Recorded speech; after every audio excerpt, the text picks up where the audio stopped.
Good evening and welcome to Scotland at 7 here on Monday the 20th of February. My name is Brian Liddy and I'm joined tonight in the studio by Linda Fabiani. Linda, thank you for joining us. Pleasure.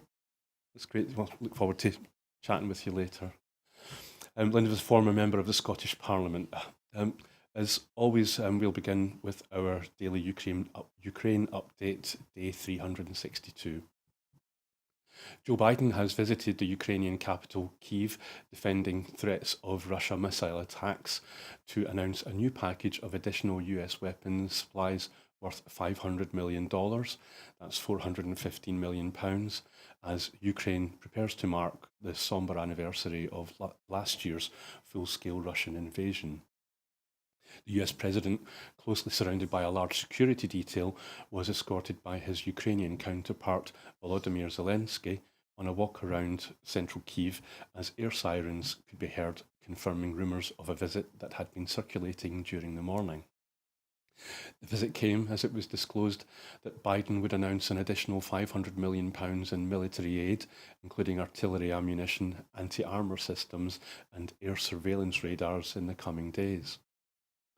The timing, before a planned address by Vladimir Putin, was seen as a deliberate rebuke of the Russian president. In a statement issued by the White House, Biden said he was in Kyiv to reaffirm the US's unwavering and unflagging commitment to Ukraine's democracy, sovereignty and territorial integrity. Ukraine's military is inflicting extraordinarily significant losses on Russian forces near the town of Vuhledar in the eastern Donbass region. Zelensky had said on Sunday in his nightly video address. Zelensky referred to several towns in Donbass, saying, "The more losses Russia suffers there, in Bakhmut, Vuhledar, Marinka, Crimea, the faster we will be able to end this war with Ukraine's victory." Ukrainian troops are preparing to defend one of possible targets of a new Russian offensive in the eastern Donetsk region as Russia threatens to capture Bakhmut. Ukrainian soldiers near the small town of Seversk described being outgunned. If they occupied Bakhmut, then we would be semi-encircled because on the left side we have Seversky Donets River and the enemy will advance from the right, and it is possible to cut us off if they reach the Bakhmut highway, said the deputy Seversk battalion commander. So, Linda, was there anything in tonight's update that caught your eye? Well, yeah. I thought it was interesting, the reports being that President Biden issued a deliberate rebuke to the Russian president. And I heard a bit of the speech today and listened to it, and it was an absolutely deliberate rebuke. I was quite surprised at how strong it was. As I was quite surprised too that Biden had actually turned up in Kiev, and I think it does show, a commitment by the US. And I know that what's been announced in terms of funding and weaponry isn't what President Zelensky was asking for, but it's still a fairly big commitment. I was also interested in coinciding with the visit. There was a direct rebuke given to Turkey as well by the US administration about the refusal to endorse the candidate countries for NATO. Finland, of course, having a border there that's very important. So they seem to be speaking out. They did speak out about China too, because China, of course, are going to be visiting President Putin. But China has come back very strongly and said, look, there is no way we're going to start supplying weapons to Russia. So it's totally out of order that the US is saying this, and they should be concentrating on a peaceful solution. So there's quite a lot going on with different countries just now in different circumstances. And of course, all the things that are happening too. I presume we'll talk about the Syrian-Turkey earthquake later on as well. So there's a lot of things happening round about that region just now in terms of diplomacy and talk. And thanks, Linda. And you mentioned China there. We picked up on China yesterday in relation to this because they're a member of NATO and I think the G7, yet they're considered a friend of Russia, but they're thinking about sort of talking about brokering a peace process, but there was mention of whether they could be trusted. Well, you know, China always keeps things close to their chest, don't they? So it's difficult to predict anything. I mean, I always think if people are talking, that's good. So I'm prepared to be an optimist in this.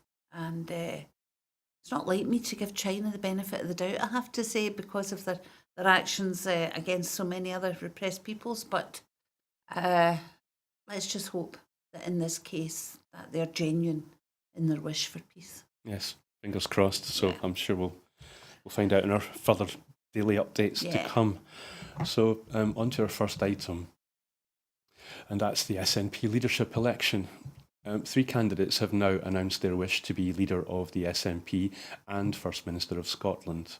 Kate Forbes, MSP, Cabinet Secretary for Finance and the Economy, today joined Ash Regan, MSP, former Community Safety Minister, and Humza Yousaf, MSP, Cabinet Secretary for Health and Social Care in the contest.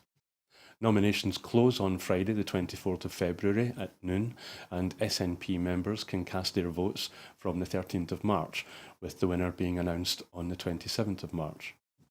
SNP members have a vote to elect their party leader, and of course it will be Parliament which will elect the First Minister when Nicola Sturgeon formally stands down.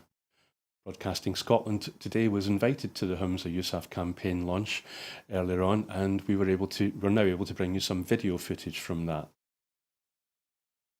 The press conference for Humza Yousaf as he announced his candidacy for the First Minister position. He announced his intent to run. He ran us through some of his policies and gave a speech to the crowd. His wife was there, his daughter was there. So it gives me great pleasure to introduce my good friend, I hope our next party leader and First Minister of Scotland, Humza Yousaf.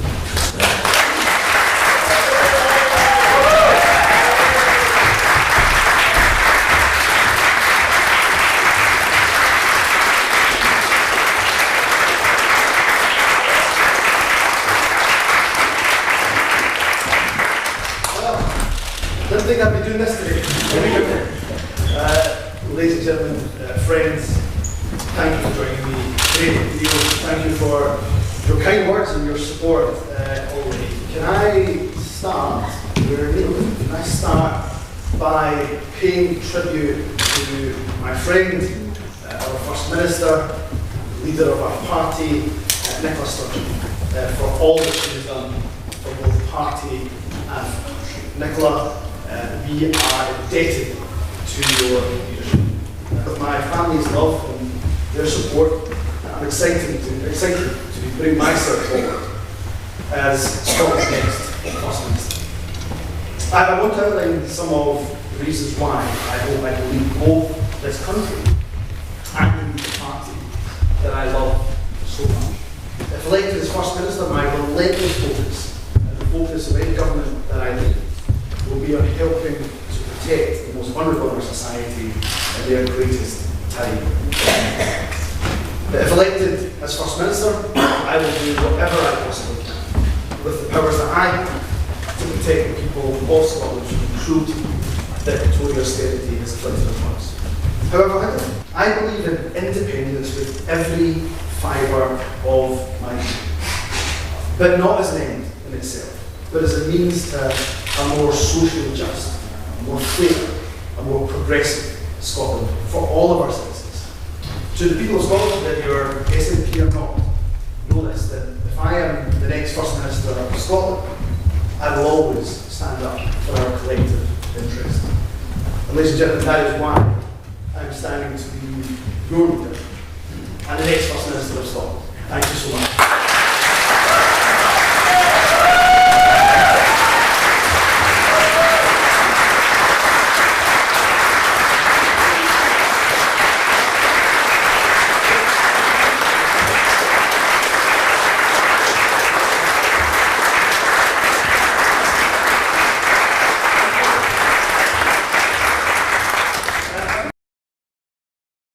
So that was Humza Yousaf today with his campaign launch in Clydebank, and of course here at Broadcasting Scotland we will happily attend any event that is organised by any of the other two candidates. But Linda, there was Hamza. He was there with his wife and daughter. He mentioned his family. He paid tribute to Nicola Sturgeon.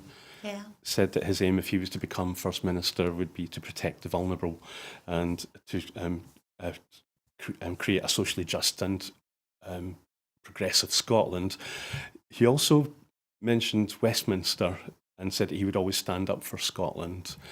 So I suppose, I don't know, that might come to be important as the hustings.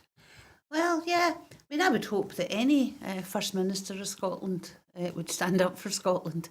And I would also hope that they would be looking for a progressive and socially just country. So, yeah, you're right. The hustings will be really interesting. As an SNP member myself, I've decided that I won't be making any decisions at all, much as I know the three candidates so far. There may be other candidates come forward. There's still, Tuesday, Wednesday, Thursday, right?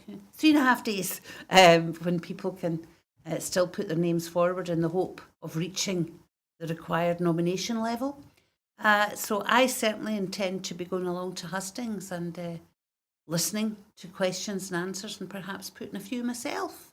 So look forward yeah, to that. Maybe you could. I am looking forward to it, yes. Maybe you could carry a microphone and represent Broadcasting Scotland. You know? Well, do you know, I wave my hands about so much, you probably wouldn't pick up half of what was said. Let's see what happens. So we haven't spoken much about the other two candidates, Yeah. Kate Forbes and Ash Regan. Yeah. What do you think about choose one of them? And Well, I mean, I know both. Ash was in government, and I saw her as competent in government. I don't particularly agree with some of her personal views, but then I probably don't particularly agree with some of Kate's personal views or Hamza's personal views. So Kate was elected at the same time as Ash. That's Kate Forbes and Ash Regan were both in the 2016 intake. I mean, Kate has, without doubt, proved herself as an able politician, and I would say quite a brilliant mind. I was so impressed by the way she took over very quickly from Derek Mackay when he stood down from his finance secretary post and Kate took over. So, yeah, I mean, I think we're fortunate in that we have, in the SNP, really good people that can be poised to take over from what was an exceptional First Minister in Nicola Sturgeon. And what I would say to people who are saying, we'll never replace Nicola Sturgeon, people were saying that about Alex Salmond, our last leader before Nicola. And then Nicola came in, made the post her own. So there's no reason why, the next party leader, and I hope First Minister, can do the same. What I did like in your report, Brian, was this emphasis that the SNP elects a party leader. It's up to Parliament to elect a First Minister. And people do get confused about that. The SNP is not electing a First Minister. The government is not electing a First Minister. That's up to Parliament. So we'll have the result of the SNP leadership contest on Friday, 27th of March. And I understand that gives time for a First Minister to be elected just before the Parliament goes into Easter recess. yes, and so forgive me, just to be clear then, so the SNP at the moment, they're electing a party leader. Yes. And then, and not the Scottish Government, which is the SNP and the Green Party together. Yes. They, as part of the Parliament, then with the Labour and Lib Dems and Conservative parties, they all vote. Yeah, Who's going to be. People can nominate people. I mean, what normally I remember when Nicola was elected by the Parliament as First Minister, the other parties put up their own candidates as well. So, and it's certainly it's kind of like a mistruth that used to be levelled against Nicola Sturgeon that she had never been elected, and yet there clearly was an election process. But I'm kind of conscious that we haven't mentioned Kate Forbes much, and I kind of almost feel that I should almost need to apologise for a question that I asked yesterday in the Full Scottish, which there was comments about her religion and her religious beliefs, and she said that she wanted to provide a moral compass, and I said, do we need religious beliefs to provide a moral compass? And the answer was, of course, no.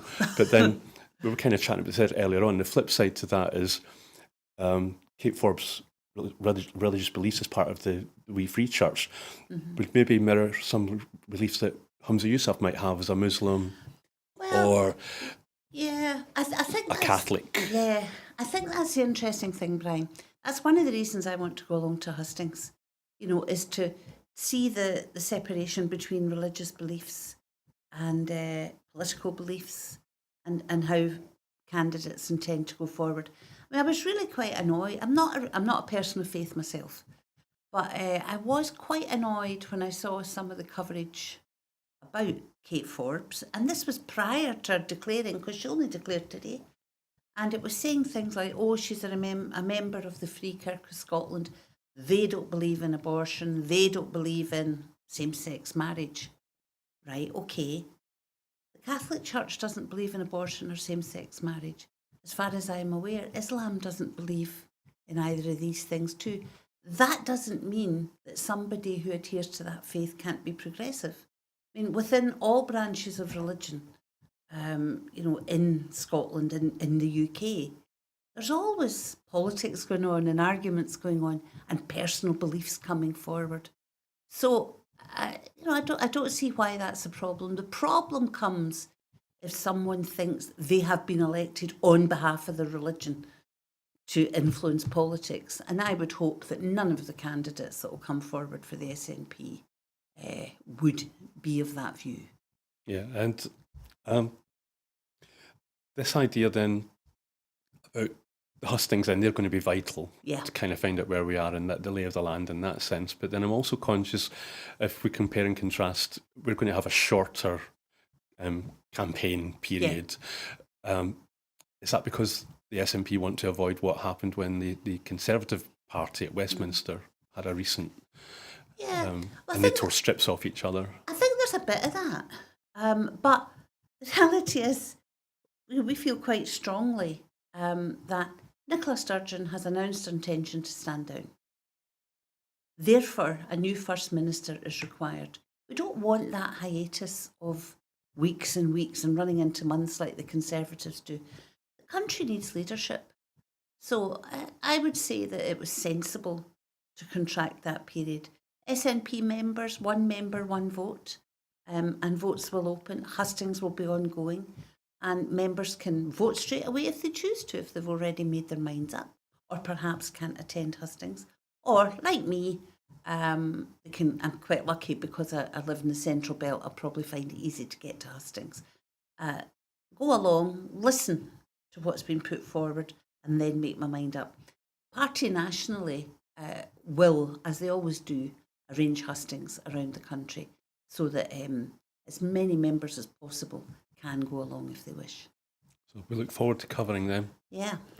So move on to the next item.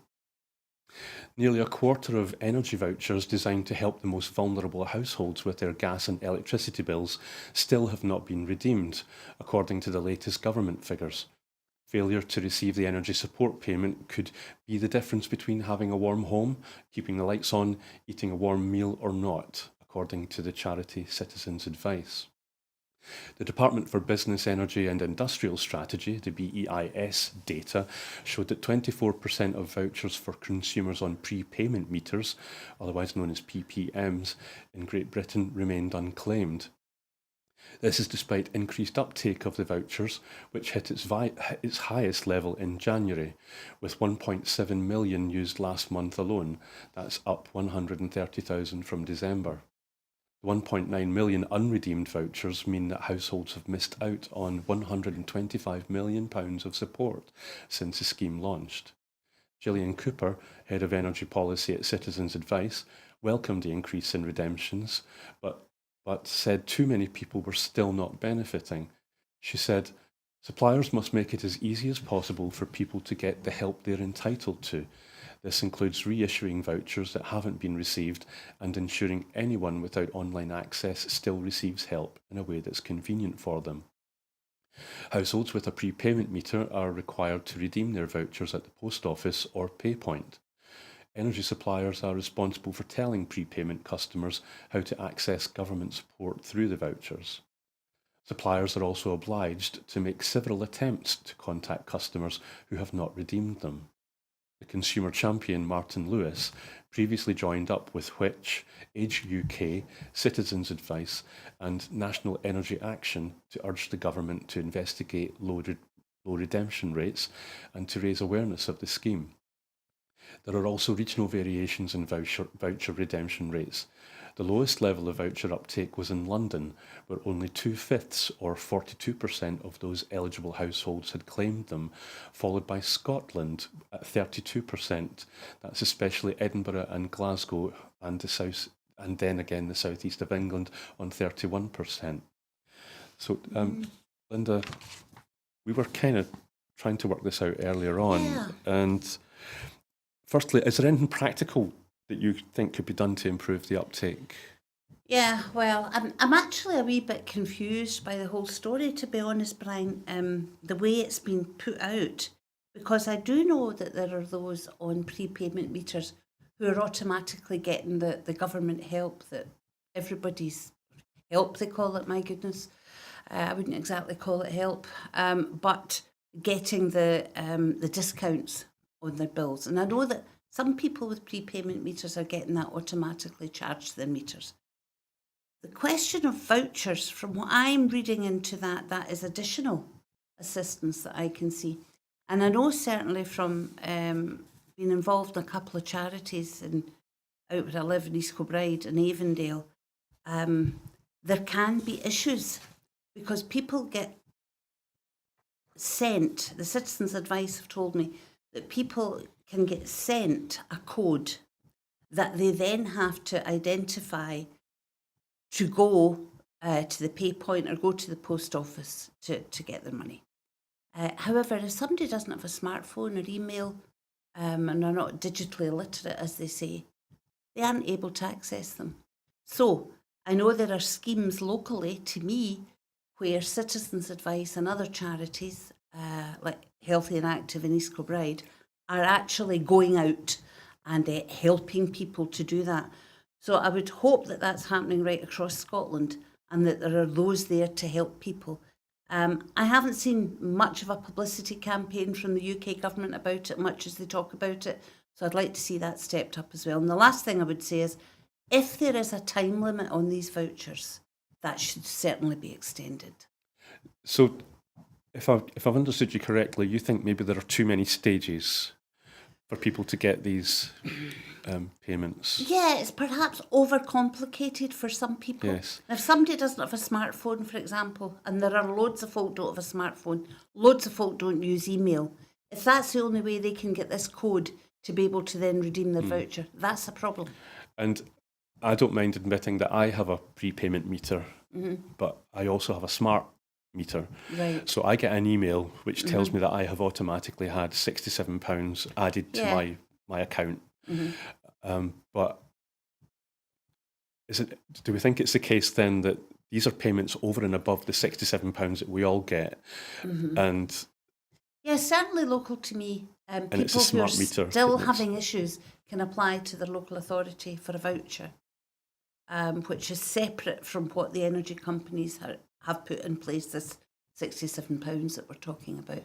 Because there are people who are seriously fuel poor. I mean, if somebody's got an all-electric house, for example, if somebody has health problems or there's invalidity in the household that requires constant heat, there's big problems there. yeah, and so again, just to maybe be clear, these are payments, extra payments over and above the £67 that I get automatically via my That's email. what I'm reading from this, but I Yeah. have to say I don't think this report, from what I've seen, is at all clear Yeah, and it in seems what it's saying. it seems complicated because different companies have got different methods, and also Yes. there's different generations of smart meters. So there's some older ones that don't do the job that the more recent ones do. Certainly, I know that I've tried to get a gas smart meter fitted, and the workman came and said that it's just impossible. I've heard other people with the same issue. Yeah.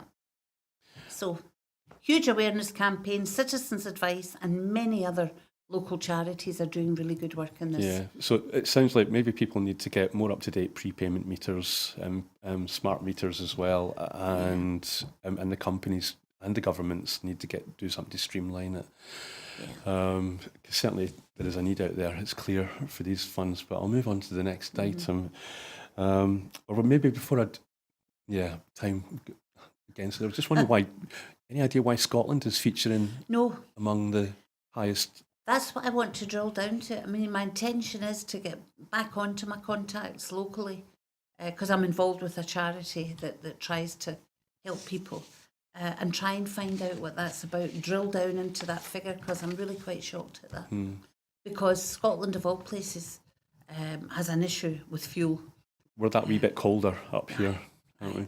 A lot of rural areas. Yes, Yeah. yes. So I'll move on to the next item, which is that nearly 15,000 British retail jobs have already been cut since January in a brutal start to the year for the high street.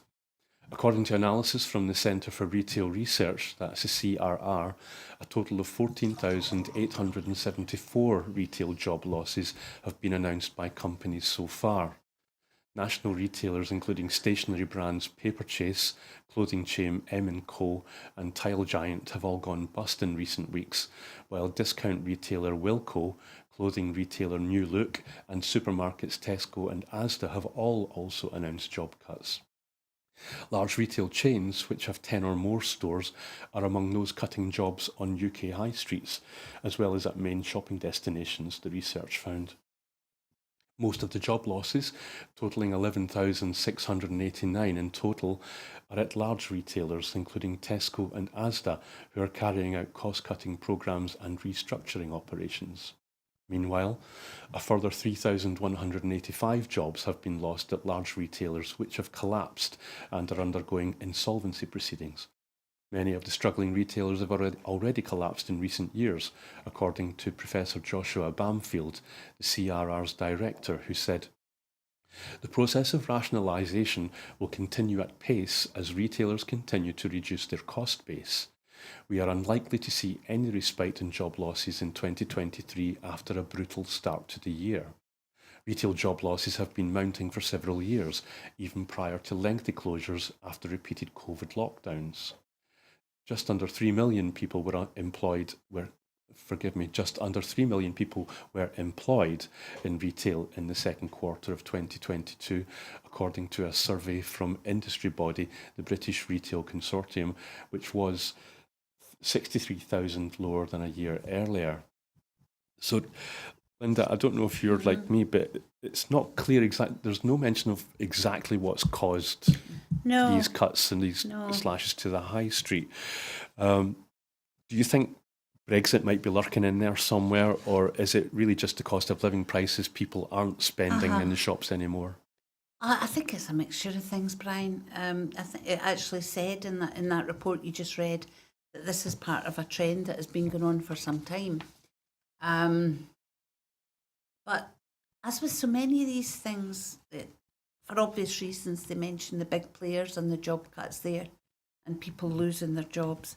In amongst that too, there's lots of very small retail businesses that are just finding it impossible to carry on. Some specialist small retail businesses, and it could be that Brexit has something to do with that in terms of, for example, being able to send out specialised goods to Europe, being able to import specialised goods for their sales. So I think, it can be an issue. But I think fuel costs is a huge issue as well for a small business. Small retail businesses, and in that we're not including the small cafes and things, coffee shops and these kind of businesses. So even if we're just purely talking retail, it's the small gift shops, it's shops that have been going for years in communities who are now having to open later, close earlier, have days where they're closed just to try and reduce their fuel bills. Yeah, So I think that's huge. Yeah, I noticed I had friends came through to Glasgow, and I tried to book a lunch for them, and I think it was a Tuesday, and everywhere that I wanted to take them was shut. But you mentioned supermarkets and, well, you mentioned electricity bills being a Yeah. factor, and I've mentioned Brexit. Online, there's a lot of references today about empty supermarket shelves all over the country. Well, that's all over the Brexit, isn't it? Yes, and there's one tweet that I've highlighted. I'd like to maybe share it with you. It's from a chap called Franchi Seeds UK. His Twitter handle is Seeds of Italy, and he had a tweet today which said, "I'm a seedsman. Why veg shortages? Mainly Brexit. We are in what's known as by farmers as the hunger gap, which is going to last until April. We've not had the growing season. We're coming out of winter. Whatever crops are in the field are getting low now. But we're looking forward to the next growing season starting in April." He then goes on to say it's harder to import seeds, which means there's going to be less vegetables for farmers to grow. That's Brexit. The UK greenhouse owners cannot afford to heat them. That's maybe more to do with Ukraine, Russia, energy crisis, the Conservatives would say. It's harder to import fresh vegetables from the EU. That's definitely Brexit. And there are a lack of pickers in the UK, and that's Brexit. So supermarkets, major supermarkets like Tesco and Aldi and Lidl and are having empty shelves. Again, when there's a cost of living crisis and we're looking for fresh fruit and veg. Yeah, I think that's definitely an issue. I mean, I've certainly noticed it locally to me. Not in any huge way. I mean, I wouldn't say there's a huge problem for me and my household. But it's not as easy to nip out just before the shop closes and pick up vegetables and stuff. So I think probably they're putting less out themselves on the shelves, therefore having less. But I understand from friends in Highlands that it's much worse there. And that must be a bit of a result of Brexit too, in terms of distribution. So I think it's facing a perfect storm. I mean, I think that the seed person probably sums it up with what he's saying there. All these different issues are coming in, whether it be at the point of sowing the seed, whether it be the point of gathering in the produce. I think Brexit is directly affecting both of these elements. Yeah, and I think underlying this is also the issue of food security. And apparently as a nation, Scotland's not too bad when it comes to food security. But I wonder also then, there's that thing about seasonal produce. I mean, I certainly don't expect to be able to buy fresh tomatoes in the middle of winter. Yeah. And I'm happy to agree that if somebody's maybe complaining that they can't find a bit of fennel in the shops, that's kind of maybe a first world problem. Absolutely. So, but we've got used to it, Brian. That's the thing. We have got used to being able to get what we want when we want. All year round. There is an issue about seasonality. And, it used to be.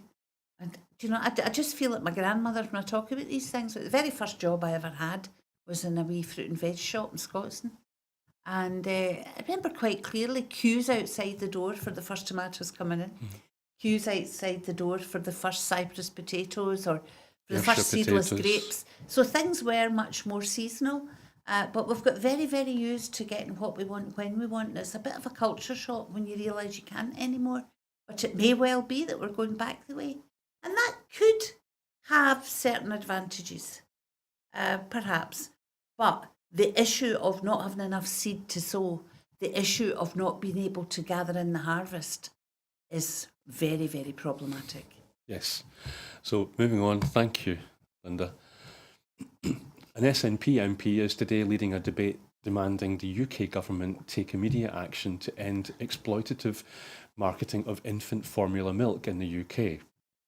Alison Thewlis MP, chair of the All-Party Parliamentary Group on Infant Feeding, is leading the debate following the launch of the Lancet series this week.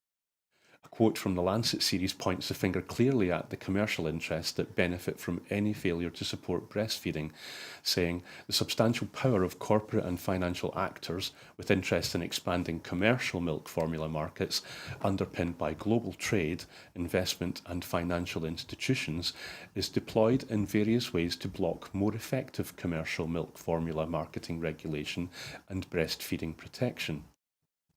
The debate, led by Ms Thewlis, aims to highlight the key issues outlined in the report and will call on the UK government to take the necessary steps to protect families across the 4 nations.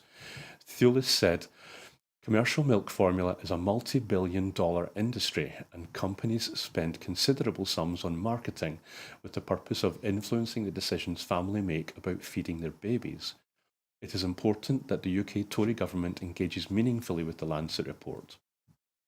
In this post-Brexit landscape, health industry professionals are clear that there should be no reduction in regulation on commercial milk formula. Instead, an adoption of the World Health Organization International Code of Marketing of Breast Milk Substitutes could go some way in securing the long-term health benefits of optimum infant nutrition.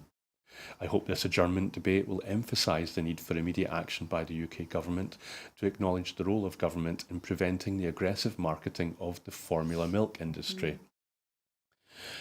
I would like to bring to this the fact that in Glasgow before that, tell me if I'm wrong, that at the moment all city councils, community councils in Scotland are already required to, by law, to provide a quiet private space for any mother looking for somewhere to feed her baby. That's community centres, I meant to say, I'm sorry. Probably other places of community places as well. There's also an organisation called Glasgow Breastfeeding Buddies. They do this thing called the Baby Cafe at Govan Hill Neighbourhood Centre. So do we need more initiatives like that? Oh. Or is it simply multinational corporations are the baddies? I think there's a mixture of elements in here. Breast is best, right? That has been the message for decades now. And the promotion of breastfeeding, trying to take the stigma away from breastfeeding, the right of mothers to breastfeed in public without feeling they've got to hide themselves under a shawl. All that is really, really important. But I always caveat that by saying we should not stigmatise the people, the mothers who cannot breastfeed. We should not do that, because sometimes people have a problem and are unable to breastfeed, much as they try. So, as I say, I'm all for breastfeeding and it should be promoted, but let's not make somebody feel bad because they can't. Now, that's where formula milk comes into being. So there is a place for it. The problem is the aggressive marketing of some of the companies that produce formula milk tries to encourage people not to breastfeed, but to use formula milk. That's a problem. And I think that's what Alison Thewlis is getting at. Now, she's talking about it in the Four Nations context in the UK. It's a big, big problem in the developing world, where mothers think that they're doing best by their baby if they can afford to buy powdered milk feed for their children instead of using breast. And it's a campaign that's been going on for a long, long time.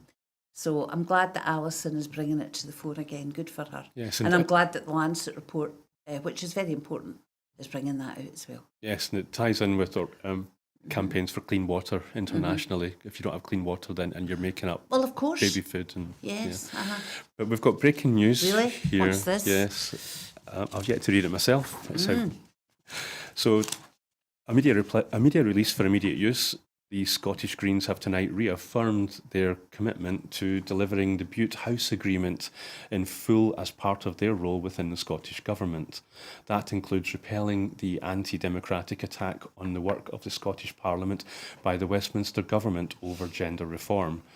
A party spokesman said, 18 months ago, the Scottish Greens agreed to join the Scottish Government under the terms of the Bute House Agreement.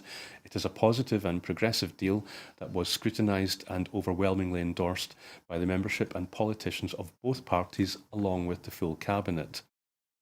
We are committed to working in cooperation with the Scottish National Party to ensure that it is delivered in full on behalf of the Scottish of the people of Scotland, including the Gender Recognition Reform Bill. The UK Government's decision to veto this clearly devolved bill is an abuse of their power. As long-term allies of the trans community, the Scottish Greens agree with the First Minister that this decision must be challenged robustly. So, Linda, what do you think's precipitated this in the middle of an SNP leadership? Well, it'd be the Greens just asserting their views. I mean, they might be a bit worried that any new leader that was elected might try to water down some of the proposals that were in the Butte House Agreement, perhaps. It could be any of these things. I mean, I have to say, in relation to challenging robustly the Westminster government, trying to overturn decisions of the Scottish Parliament, I agree with them in that. I don't care what the issue is. I mentioned the GRR, and that's the one that's up for discussion. But I don't care what the issue is. If the Scottish Parliament agrees something and passes legislation, the Westminster government should not be just saying, we're not letting you do that. On a matter which is devolved. Yes, on a devolved matter that the presiding officer of the Scottish Parliament has agreed is within competence. I don't care what the issue is, whether it's something I agree with or something I don't agree with. If the Scottish Parliament has passed it, well, you have to robustly challenge any attempt to overrule that. Because I'll tell you, if they get away with this without a whimper, that's their agenda. It's putting Scotland back in its box. It's about saying you're no more than a parish council, which was what Tony Blair called our parliament at one point, and they'll run riot if they get away with this. So it's got to be challenged robustly.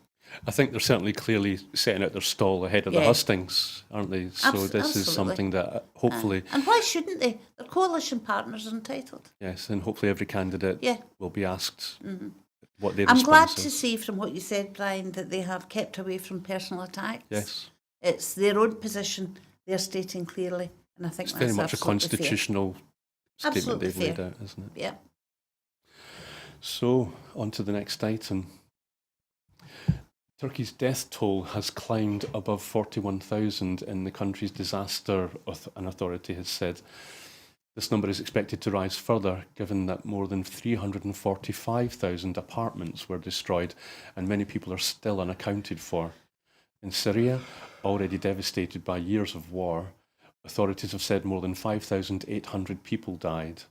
Hans Kluge, the World Health Organization's Europe director, said the relief workers were facing the worst natural disaster in the region for a century, adding that 26 million people need assistance across both countries. The World Health Organization launched the largest rescue operation of its kind in the organization's 75-year history. In Turkey alone, an estimated 1 million people are living in tents and temporary shelters, while at least 80,000 injured people are in hospital. There is widespread anger and frustration against the Turkish government. In Syria, up to 5 million people may be homeless, many already internally displaced after fleeing civil war. Millions of Syrians are homeless through a combination of the earthquakes and the long-running civil war, and the humanitarian situation is desperate.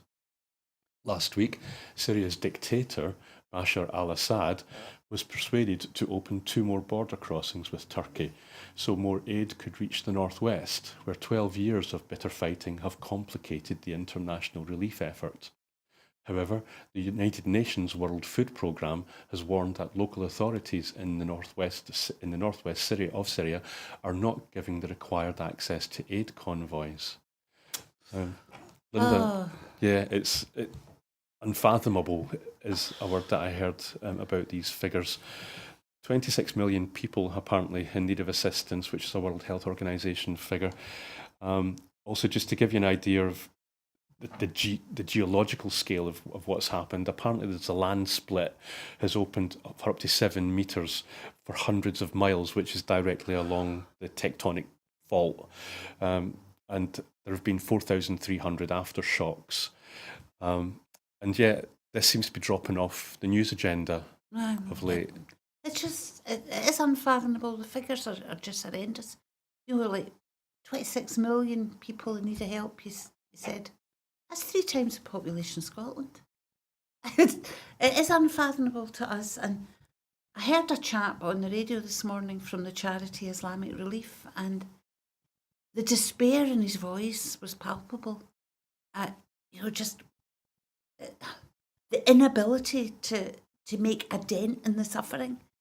And, he was talking about Syria, war ravaged, and now this. And there's people who've been affected by the earthquake that were refugees in Turkey that are now here they go again. Children who've known nothing but war, who have now had this disaster, and these folk are going back over the border to be in penury and homelessness with their families because they're in penury and homelessness where they've ended up. The whole thing's horrendous.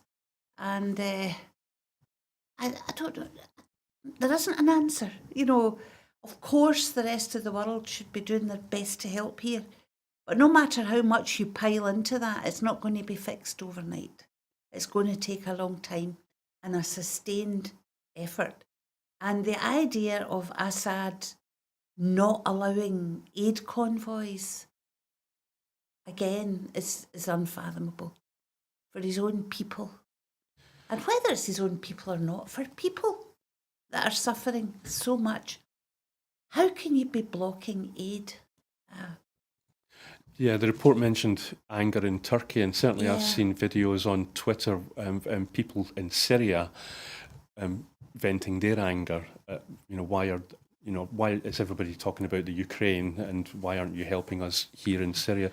And also that line in the report that there's anger against the Turkish government. I can understand Turkey's a huge country. Geographically, there's mountain ranges, there's far-flung small rural populations that are hard to get to. But apparently the Turkish government's been accused of not being equal in how it does spread the aid that it's got. All right. There's some kind of, what's the Well, ethnic group? The Kurds, Yes. there's this Kurdish population in that part of the country, and there's always been a view of oppression. In fact, I could say more than a view. There's always been oppression of the Kurdish population. It's not just a view, it's a fact. It's shown over and over and over again. And I would hate to think that there is disparity in aid being given just because someone is of a minority population. I would hope not. And I hope that the international diplomacy that's going on would be looking into that. Yeah, I hate to say it sounds intractable, but that's kind of how it feels. It's just beyond our imagination, isn't it? Yeah, so we'll move on to the next item. The Scottish Government is providing £8.6 million in direct support for people affected by the UK benefit cap as part of its work to tackle child poverty. An estimated 4,000 families with around 14,000 children are now able to apply for extra financial support through their local council's discretionary housing payment scheme.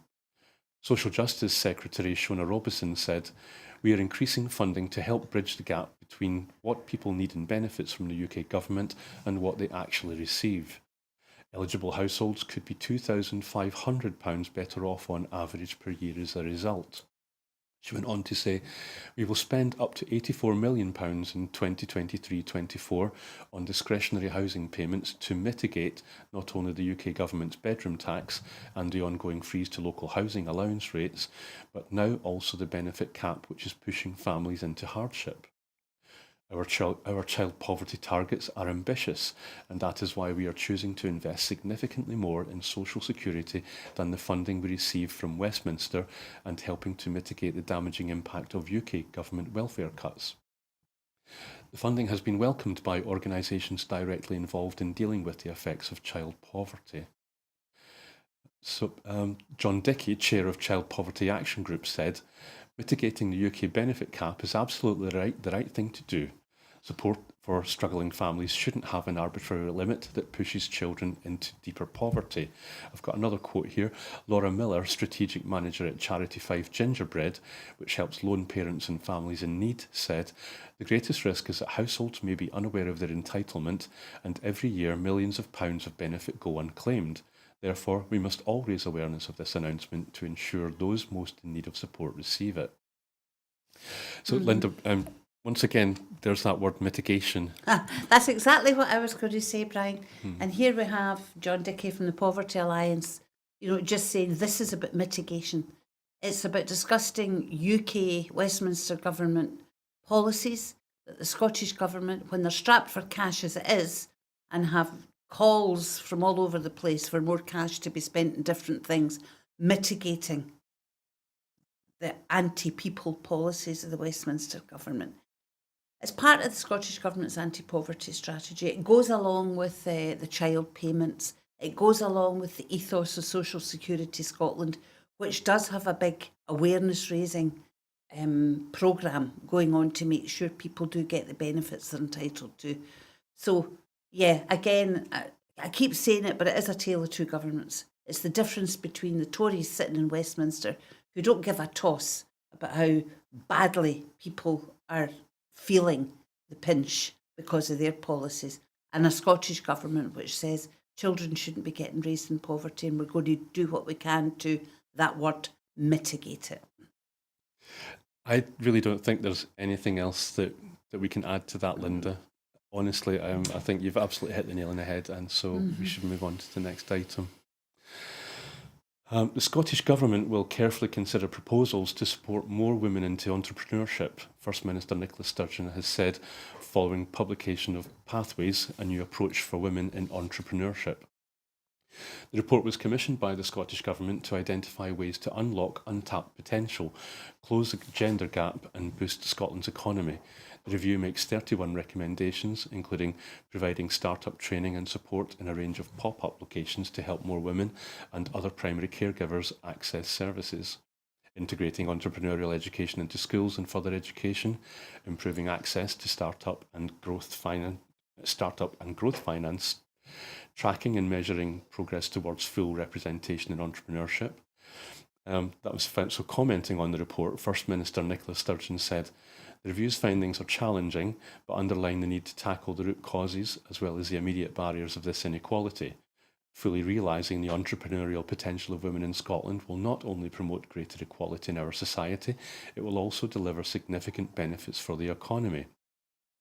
Review Chair Anna Stewart said, "This review has, through a combination of extensive stakeholder engagement and robust data analysis, revealed that women face many significant barriers to entrepreneurship. Only 1 in 5 businesses in Scotland are female-led, while startups founded by women received only 2% of overall investment capital in the last 5 years. Excuse me. By taking a root cause and effect approach, our recommendations focus on dramatically increasing female participation rates to drive a vibrant and fairer entrepreneurial economy." So I think those figures imply that if there's only 2 in 5 businesses are set up by women, then that means that 3 in 5 are set up by men. I found some figures earlier on, which I could probably struggle to find, which said that there are many women setting up businesses in Scotland, but it's the fact that there are more men setting up businesses in Scotland and they seem to get a bigger bite of the cherry when it comes to funding. What do you think? Well, I think the report's important. I'm going to read it more closely.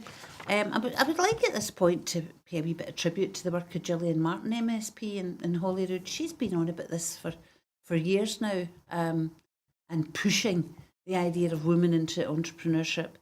And she's quite right. There is a not a level playing field. As I say, I haven't read the report, but I'm pretty sure it will show that women are actually dealt with a wee bit unfairly when it comes to it, because it's one of these societal norms, if you like, that it's men that start up businesses. There's more of an emphasis on particular types of businesses. But yet women have been starting up businesses for a long time, small businesses here and there in the high street, and not really getting talked about as entrepreneurs. Does it start at school? You know, boys are kind of... I think there's a bit of that. Or does it start in the but home? I think there's also an issue, Brian, about how we register stuff in schools. I mean, I remember some years ago when I was still elected coming across a young woman who was an entrepreneur who had done wonderful things, created a really successful business, was employing a lot of people, had won awards, yet she was not noted from her school as having gone to a positive destination because she'd refused to go to college or university or take a job. So I'm a wee bit concerned that sometimes the figures aren't always completely accurate either in relation to men and women. This young woman was doing wonderful things, but as far as her school was concerned, she was not registered as having gone to a positive destination. She was more positive in her destiny than a lot of other people. So I think there's a lot of issues around that. That's why I want to read this report. Sure, and you mentioned the figures that you want to delve into. Yeah. But it's also, it's agreed that you get the same kind of image in the history of art and in science and technology, where the role that women have played, whether it's in computers or X-rays, historically, it's horrendous.